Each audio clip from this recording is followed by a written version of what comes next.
गांव के किनारे एक पुराना घर खड़ा था जो दशकों से वीरान पड़ा हुआ था। लोग उसे कातिल घर के नाम से जानते थे। यह घर किसी समय बहुत शानदार रहा था, लेकिन अब उसकी दीवारें जर्जर हो चुकी थी और उसकी खिड़कियों में केवल अंधेरे का साम्राज्य था। गांव वाले मानते थे कि यहां एक खतरनाक आत्मा बसी हुई है, जिसकी वजह से वो घर किसी के रहने लायक नहीं रहा। हर कोई इस घर के बारे में बात करता था, लेकिन कोई भी उसमें कदम रखने की हिम्मत नहीं करता था। गांव के बुजुर्ग बताते थे कि कई साल पहले उस घर में एक परिवार रहता था। परिवार के मुखिया रामनाथ यादव का नाम गांव में बहुत सम्मान से लिया जाता था। लेकिन एक रात रामनाथ और उनके परिवार के बाकी सदस्य लापता हो गए। किसी को नहीं पता था कि वे कहां गए, लेकिन उस दिन के बाद से उस घर के पास कोई नहीं जाता था। समय बीतता गया, लेकिन उस घर के आसपास अजीब घटनाएं घटने लगी। कुछ लोग दावा करते थे कि वे घर के पास जाते हुए किसी न किसी अजनबी व्यक्ति को देखते थे जो अचानक गायब हो जाता था। एक और डरावनी बात यह थी कि रात के अंधेरे में घर से खौफनाक आवाजें सुनाई देती थी, जैसे किसी महिला का चीखना या किसी का भारी कदमों से चलना। गांव के लोगों ने घर को छोड़ दिया और दूर से ही उसकी ओर देखना शुरू कर दिया। मगर कुछ लोग ऐसे भी थे जो इन घटनाओं को केवल अफवाह मानते थे। आदित्य शर्मा, एक युवा पत्रकार, इस गांव में एक रिपोर्ट लिखने आया था। उसे अपने करियर को एक नई दिशा देने के लिए कुछ असामान्य और खौफनाक घटनाओं पर आधारित कहानी चाहिए थी। उसने सुना था कि कातिल घर में कुछ अजीब घटनाएं घटती हैं और इस बारे में लिखकर वो राष्ट्रीय स्तर पर चर्चा में आ सकता था।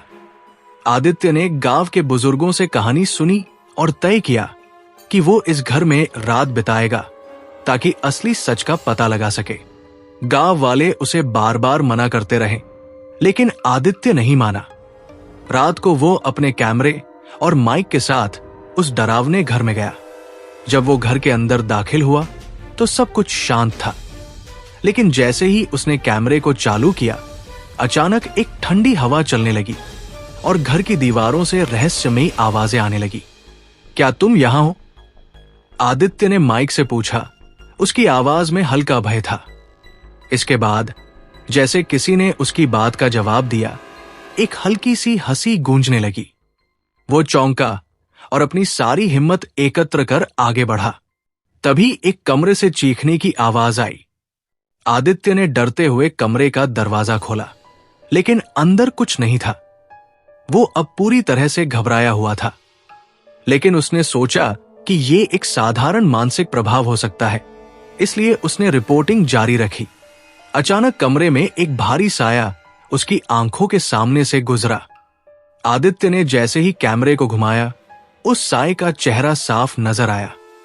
वही चेहरा जो उसने गांव वालों से सुना था, रामनाथ यादव का चेहरा। आदित्य ने घर के पुराने दस्तावेजों को खंगालने की कोशिश की।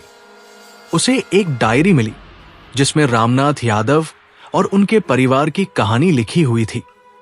इस डायरी में एक शाप का जिक्र था, एक अजीब सा शाप जो रामनाथ ने अपने परिवार पर लगाया था, क्योंकि उसने किसी पुराने काले जादूगर से उसका अपमान किया था। शाप के अनुसार जो भी इस घर में रहेगा वो या तो मारा जाएगा या फिर वो आत्मा बनकर घर में बसी रहेगी। आदित्य ने इस डायरी को और पढ़ने की कोशिश की, लेकिन अचानक कमरे का दरवाजा जोर से बंद हो गया। एक शक्तिशाली हवा का झोंका आया और उसकी आंखों के सामने सब धुंधला सा हो गया। जब उसे होश आया तो वो देखता है कि रामनाथ और उनके परिवार के सदस्य सामने खड़े हैं, जिनकी आंखों में गहरी नफरत और दर्द था। आदित्य को अब साफ समझ में आ गया था कि वो एक खतरनाक आत्मा से सामना कर रहा था। उसने किसी तरह से खुद को संयमित किया और उस आत्मा से बचने के लिए एक तरीका ढूंढने की कोशिश की। वो आत्मा अब पूरी तरह से उसे अपने जाल में फंसाना चाहती थी, लेकिन आदित्य ने अपने अनुभव और साहस को काम में लाकर रामनाथ की आत्मा से लड़ने का फैसला किया। वो जानता था कि यदि उसने सही तरीके से इस आत्मा को शांत नहीं किया तो उसका खुद का अस्तित्व भी खतरे में पड़ सकता था। अब वो उस आत्मा से लड़ने के लिए तैयार था और उसकी आखिरी चुनौती शुरू होती है। आदित्य ने खुद को ढूंढते हुए उस कमरे से बाहर निकला। वो देखता है कि हवा की हलचल धीरे धीरे तेज होती जा रही थी और घर की दीवारों पर एक अजीब सी लकीरें उभरने लगी। इन लकीरों के बीच से वो पुराने घर के रहस्यों का खुलासा करने की कोशिश करता है। उसका कैमरा पूरी तरह से काम करना बंद कर चुका था और उसकी सारी उम्मीदें उस पुराने डायरी पर टिकी थी। आदित्य अब पूरी तरह से आश्वस्त हो चुका था कि वो रामनाथ यादव की आत्मा से जूझ रहा था। उसे ये महसूस हो रहा था कि रामनाथ का शाप सिर्फ उस घर तक सीमित नहीं था, बल्कि ये शाप उस गांव के हर इंसान पर पड़ा था। हर रात वो आत्मा अपने नए शिकार की तलाश में निकलती और उसी के साथ हो जाती थी अजीब घटनाएं। आदित्य ने यह निर्णय लिया कि वो रामनाथ की आत्मा को शांति देने के लिए कुछ करेगा, ताकि वह और बाकी लोग इस डर से मुक्त हो सकें। वो रामनाथ यादव के परिवार के बारे में और जानने की कोशिश करता है। उसने पता किया कि रामनाथ का एक पुराना मित्र था जो अब गांव में नहीं रहता था। आदित्य उसे ढूंढने निकलता है और आखिरकार उसे गांव के पास के एक छोटे से ढाबे पर पाया। ढाबे के मालिक ने बताया कि रामनाथ यादव का मित्र, जिनका नाम बलराम था, वो भी शाप का शिकार हुआ था और गांव छोड़कर चला गया था। बलराम को विश्वास था कि रामनाथ की आत्मा किसी तरह से उसे भी खत्म कर देगी और उसने अपनी जिंदगी की बाकी सालों में इस डर से संघर्ष किया। आदित्य ने बलराम से बहुत सारी बातें जानी और एक महत्वपूर्ण जानकारी मिली। रामनाथ की आत्मा को शांत करने का तरीका था।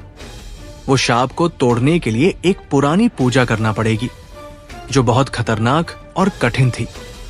आदित्य को समझ में आ गया कि यदि वो अपनी जान की सलामती चाहता है तो उसे ये पूजा पूरी करनी होगी।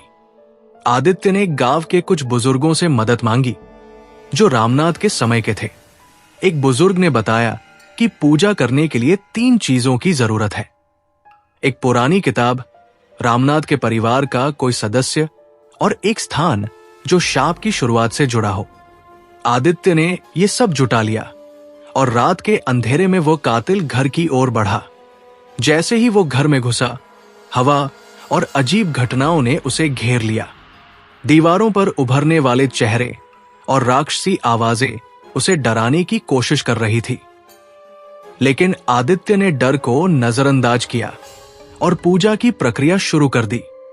जैसे ही उसने किताब के पन्ने पलटे, अचानक पूरे घर में एक जोश से झंकार गूंजने लगी।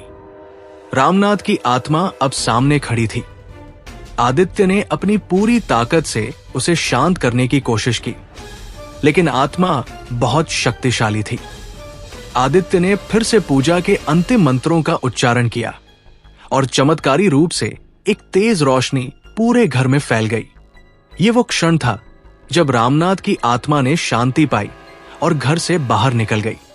आदित्य को अब यकीन हो चुका था कि वह लड़ाई जीत चुका है। रामनाथ और उसके परिवार की आत्माएं अब मुक्त हो चुकी थी और गांव को भी शांति मिल गई थी। आदित्य ने गांव में सबको बताया कि वो शाप तोड़ चुका है और अब गांव में कोई और डर नहीं रहेगा। गांव वाले बहुत खुश हुए और आदित्य को धन्यवाद दिया। उन्होंने अब कातिल घर को छोड़ दिया और वहां आने जाने के बारे में कोई डर नहीं था। आदित्य ने अपनी रिपोर्ट को पूरा किया और गांव लौटकर उसने पूरे घटनाक्रम को लिखा। उसकी कहानी ने न सिर्फ गांव के लोगों की जिंदगी को बदला, बल्कि उसे एक नई पहचान भी दिलाई। लेकिन आदित्य को हमेशा याद रहेगा वो कातिल घर और वो आत्मा जिसने उसकी हिम्मत और साहस को परखा था। अब वो जानता था कि कुछ कहानियां सिर्फ कागज पर नहीं, बल्कि जीकर भी अनुभव की जाती है। आदित्य की आत्मा में अब भी डर का एक साया था। हालांकि उसने पूजा की, लेकिन घर की दीवारों में अजीब तरह की खामोशी महसूस हो रही थी, जैसे कोई और मौजूद था जो उसे देख रहा था। वो न चाहते हुए भी बुरी तरह थक चुका था और दिन रात की घटनाओं ने उसे मानसिक रूप से कमजोर कर दिया था। रात को वो घर के एक कमरे में सोने का निर्णय लेता है, क्योंकि उसे लगता है कि अगर वो सच में शांति पाना चाहता है तो उसे यहां रहकर ही पता करना होगा कि आखिर क्या हुआ था। घर में घने अंधेरे और गहरी शांति के बावजूद जैसे ही उसने आंखें मूंदी, एक सर्द हवा का झोंका आया। आदित्य की सांसें हल्की होने लगी और उसे ऐसा महसूस होने लगा जैसे कोई उसे छू रहा हो। उसने हड़बड़ी में पलट कर देखा और उसके सामने एक छाया मूर्ति खड़ी थी। वो पूरी तरह से भय से कांप रहा था, लेकिन उसी पल उसे याद आया कि उसे शांत और धैर्यपूर्वक उस आत्मा से बात करनी चाहिए। वो धीरे धीरे उठा और उसने कहा, क्या तुम मुझे शांति देना चाहोगे? उस छाया मूर्ति ने एक धीमी आवाज में कहा, तुम मेरी शांति का रास्ता नहीं जान पाओगे। आदित्य को अब पूरा यकीन हो चुका था कि ये रामनाथ की आत्मा थी, लेकिन ये आत्मा पहले से ज्यादा आक्रामक और खतरनाक हो गई थी।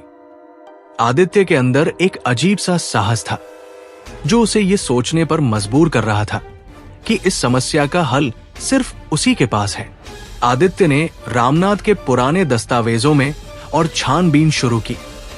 उसे कुछ संदिग्ध पंक्तियां मिली जो रामनाथ के व्यवहार को और अधिक रहस्यमय बनाती थी।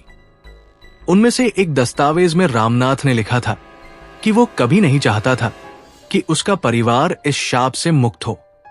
उसने अपनी पत्नी के बारे में लिखा, वो नहीं जानती कि उसने मेरे साथ क्या किया था, लेकिन मेरी आत्मा को अब कभी शांति नहीं मिलेगी। आदित्य के माथे पर बल पड़ गए।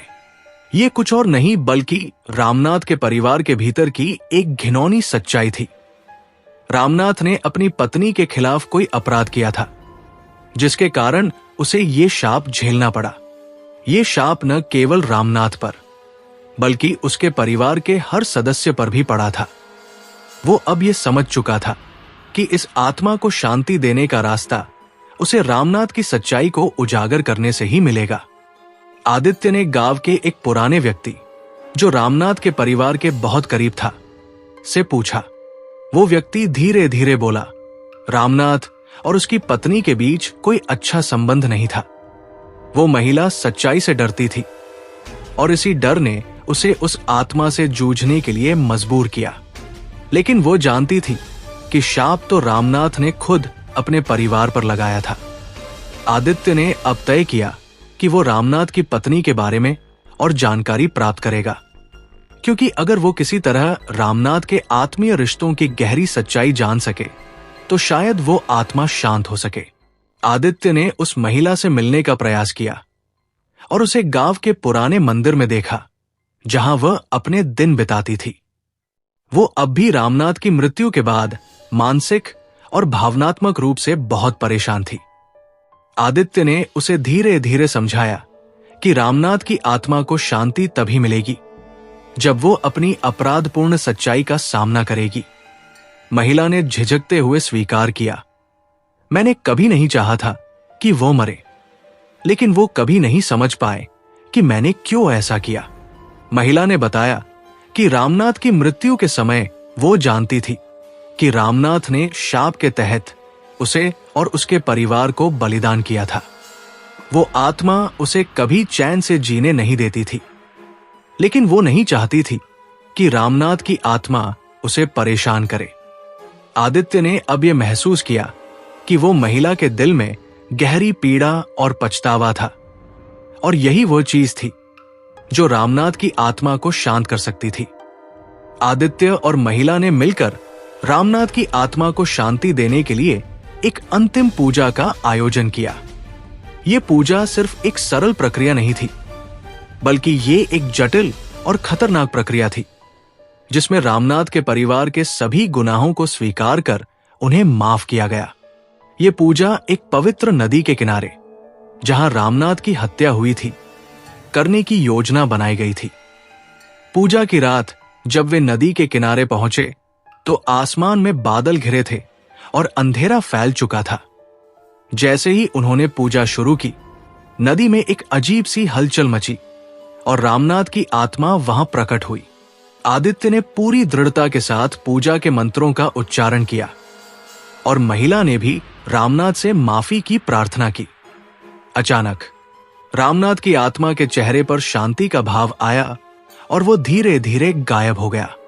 नदी की पानी की लहरें शांत हो गई और पूरा वातावरण स्थिर हो गया। आदित्य और महिला ने महसूस किया कि अब रामनाथ की आत्मा को शांति मिल गई थी। गांव में अब कोई डर नहीं था। लोग अब आराम से जीने लगे थे। कातिल घर को भी धीरे धीरे लोगों ने फिर से अपनाया और वो अब एक सामान्य घर बन चुका था। आदित्य ने अपनी रिपोर्ट खत्म की और वो जानता था कि ये एक ऐसी कहानी थी जिसे वो कभी नहीं भूल सकेगा। इस अनुभव ने उसे ये सिखाया कि कभी कभी हमें सिर्फ सच का सामना करना होता है और जब हम वो करते हैं तो हर डर और आत्मा को शांति मिलती है।